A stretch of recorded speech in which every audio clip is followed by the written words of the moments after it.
Tempat-tempat yang paling banyak dihuni setan. Pemirsa beriman, seperti yang kita ketahui, setan dengan berbagai macam cara seringkali menggoda manusia. Dan pada dasarnya, setan juga mempunyai kehidupan yang sama dengan manusia yang membutuhkan tempat untuk ditinggali. Setan juga punya kesukaan dan kegemaran terhadap sesuatu layaknya manusia. Dan termasuk dalam hal tempat tinggal, setan cenderung menyukai tempat-tempat yang kotor, lembab, dan kosong. Nah pemirsa, lalu tempat-tempat seperti apakah yang paling banyak dihuni oleh setan? Berikut tim berita Islami masa kini akan memaparkannya untuk Anda. Tempat yang paling banyak dihuni oleh setan diantaranya adalah tempat peristirahatan unta. Dalam hadis Abdullah bin Mughaffal radhiyallahu anhu berkata bahwa Rasulullah Shallallahu alaihi wasallam bersabda, "Salatlah kalian di tempat peristirahatan kandang kambing dan janganlah kalian salat di tempat peristirahatan kandang unta, karena sesungguhnya unta itu diciptakan dari setan." Hadis riwayat Ahmad 485, Ibnu Majah 769 dan Ibnu Hibban 5657 dan selainnya. Syekhul Islam Ibnu Taimiyah rahimahullah dalam Majmu' Fatawa 1941 mengatakan bahwa penyebab dilarangnya sholat di tempat peristirahatan unta karena itu adalah tempat para setan. Tempat lainnya yang paling banyak dihuni oleh setan adalah tempat buang air besar dan kecil atau toilet. Seperti yang kita ketahui pemirsa, bahwa setan menyukai tempat-tempat yang lembab dan kotor, dan banyak orang yang terkena gangguan jin ketika berada di tempat tersebut. Dalam hadis Sa'id bin Arqam radhiyallahu anhu dan yang lainnya, bahwa Rasulullah Shallallahu alaihi wasallam bersabda, "Sesungguhnya tempat-tempat buang hajat ini dihadiri oleh para setan. Maka jika salah seorang dari kalian hendak masuk kamar mandi atau WC, ucapkanlah, 'Ya Allah, sesungguhnya aku berlindung kepadamu dari setan laki-laki dan setan perempuan.'" Setan dan jin juga seringkali ditemukan di lembah-lembah dan tidak ditemukan di pegunungan.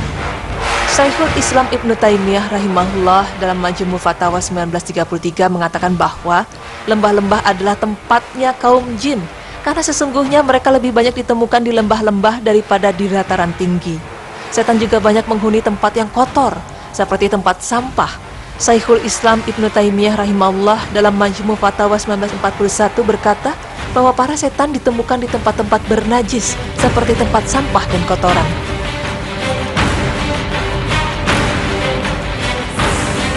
Tempat-tempat lainnya yang paling banyak dihuni setan adalah perkuburan. Abu Sa'id Al-Khudri radhiyallahu anhu berkata bahwa Rasulullah Shallallahu alaihi wasallam bersabda, "Permukaan bumi itu semuanya masjid atau bisa dijadikan tempat untuk sholat, kecuali pekuburan dan kamar mandi." Hadis riwayat Ahmad 383, Abu Daud 492, Tirmizi 317, Ibnu Hibban 1699, Al-Hakim 1251 serta yang lainnya. Syekhul Islam Ibnu Taimiyah rahimahullah juga menjelaskan bahwa pada pekuburan itu terdapat sarana menuju kesyirikan, dan pekuburan juga menjadi tempat mangkalnya para setan. Para setan menuntut orang yang hendak menjadi tukang sihir untuk selalu tinggal di pekuburan. Dan di sanalah para setan turun mendatanginya, dan tukang sihir itu bolak-balik ke tempat ini. Lalu para setan menuntutnya untuk memakan sebagian orang-orang mati.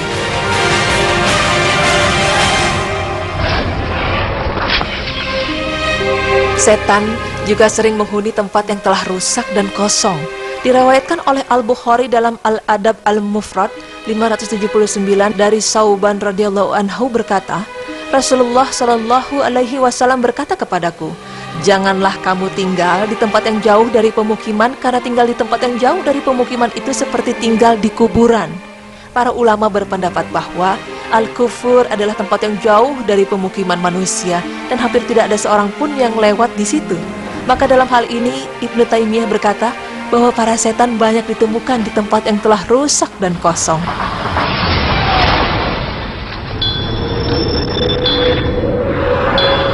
Tempat yang paling banyak dihuni setan lainnya adalah lautan.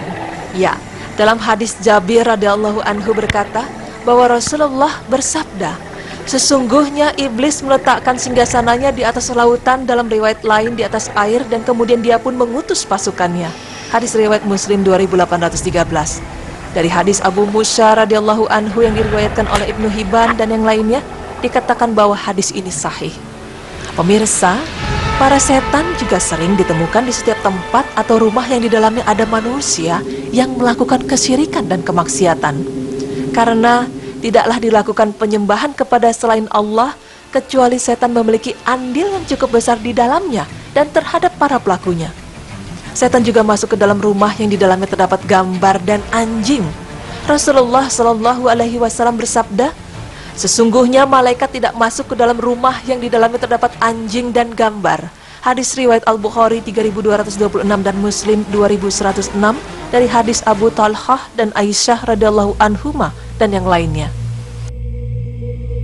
Maka makmurkanlah rumah kita dengan zikir kepada Allah Subhanahu wa taala, dengan ibadah dan membaca Al-Quran. Rasulullah Shallallahu Alaihi Wasallam juga bersabda, janganlah kalian menjadikan rumah-rumah kalian sebagai pekuburan, karena sesungguhnya setan itu lari dari rumah yang di dalamnya dibacakan surat Al-Baqarah. Hadis riwayat Muslim 780, Ahmad 2337, Tirmizi 2877 dan selainnya.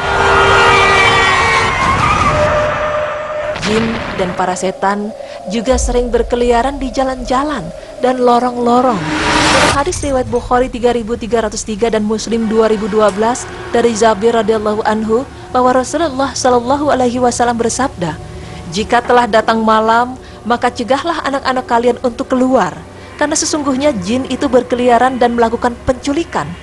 Matikan lentera di saat tidur, karena sesungguhnya binatang fasik atau tikus itu kadang menarik sumbu lampu sehingga membakar penghuni rumah tersebut. Dan yang terakhir, tempat yang paling banyak dihuni oleh setan adalah pasar-pasar. Dari Salman radhiyallahu anhu yang diriwayatkan oleh Imam Muslim berkata, janganlah engkau menjadi orang pertama yang masuk pasar jika engkau mampu, dan jangan pula menjadi orang paling terakhir yang keluar darinya pasar, karena pasar itu adalah tempat peperangan para setan dan di sanalah ditancapkan benderanya. Ucapan ini memiliki hukum marfu atau disandarkan kepada Rasulullah Sallallahu Alaihi Wasallam. Yang dimaksud dengan ditancapkan benderanya adalah merupakan isyarat ditemukannya para setan untuk mengadu domba sesama manusia. Maka karena itulah pasar merupakan tempat yang dibenci oleh Allah Subhanahu Wa Taala. Rasulullah Sallallahu Alaihi Wasallam bersabda, tempat yang paling disukai oleh Allah adalah masjid, dan tempat yang paling dibenci oleh Allah adalah pasar. Hadis riwayat Imam Muslim 671. Pemirsa, para setan sejatinya berkumpul di tempat-tempat yang di dalamnya dilakukan perbuatan maksiat dan kemungkaran. Setan juga berkumpul di tempat-tempat yang kotor, lembab, dan kosong. Maka hindarilah diri dan rumah kita dari perbuatan-perbuatan maksiat, dan hendaknya kita selalu berlindung kepada Allah Subhanahu wa taala agar dijauhi dari tempat-tempat yang di dalamnya dihuni oleh para setan. Wallahu a'lam bishawab.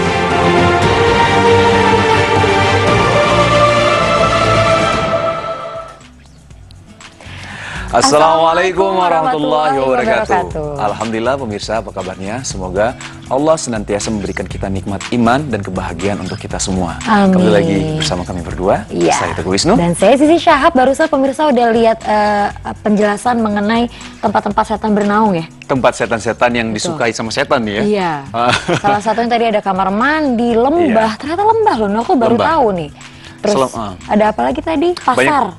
Pasar juga, sebenarnya banyak sekali sih ya. Memang tadi beberapa dari kita, termasuk aku sendiri ya. Jadi pernah berpikir kalau misal setan itu suka di tempat, misal di gunung gitu. Ternyata bukan di gunung ya, ternyata di lembah-lembahnya. Dan selain itu memang kalau misal tadi dijelaskan juga di berita Islami masa kini bahwa memang yang paling sering adalah seperti tempat-tempat yang lembab, tempat yang kotor, toilet atau WC gitu, kuburan, sebenarnya masih banyak sekali ya. Dan di rumah juga bisa tempat jadi disukai oleh setan. Karena apa? Ketika tempat tersebut itu jarang sekali kita melakukan zikir di rumah kita sendiri, jarang sekali kita melakukan ibadah di situ ya. Dan kalau misal kita mau kita terhindar dari setan ataupun gangguan setan, sering-sering kita beribadah dan membacakan Al-Quran, terutama surat Al-Baqarah di rumah kita sendiri. Iya, makanya banyak yang bilang sering-sering baca ayat kursi. Ayat kursi ya juga kan? ya. Itu mungkin bisa melindungi kita dari hantu, dari jin, dari setan, dan yang pasti bisa protek hati kita juga untuk supaya tidak tergoda. Insya Allah. Amin. Oke, setelah ini kita masih ada pembahasan tentang perkataan yang bisa menimbulkan talak. Waduh, Berarti hati-hati ya kalau ngomong ya. Iya, untuk para pria nih. Tapi kita bahasnya nanti pemirsa, jangan kemana-mana, tetap di Berita Islami Masa Kini.